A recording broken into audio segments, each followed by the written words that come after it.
But isn't that the Federal Reserve Act that we know that was established in 1913 when it was passed on Christmas Eve? So where does that law fall into place? You'll remember that President Lincoln was assassinated by a Jesuit. That was in order to prevent the greenback dollars that Lincoln had issued directly by the Treasury Department. And so what happened was the bank of that day was then able to continue to earn interest on the currency of the United States.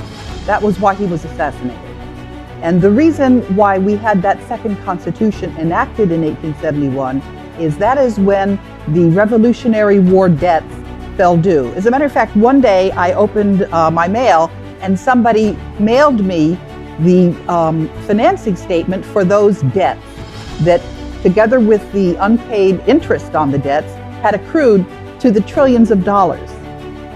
Now, the concept of a secret constitution, some people might cry foul there. I don't believe a word you're saying because I've never heard of such a thing. How can those claims be substantiated? Two ways.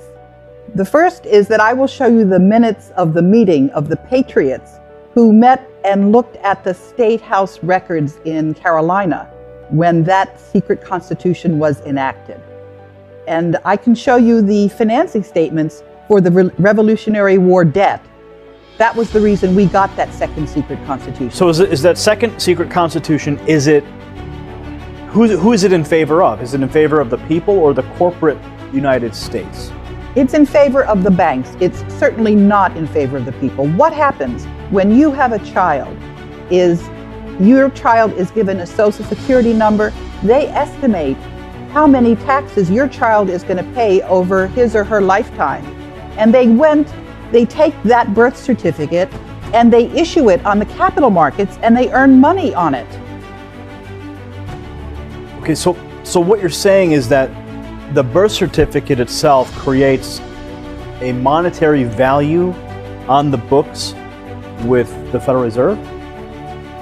I'm saying something much worse, actually. What I'm saying is that when every citizen goes into the court system, they are not seen there as themselves a U.S. citizen. They're seen as the person who had their birth certificate pledged. You're there as a debtor. You're not there as a citizen. So, because of the national debt, are you saying that Americans they're just born into debt and there's nothing that they can really do about it? They're debtors in this system. We have been converted from human beings that are citizens of the Republic of the United States into chattel.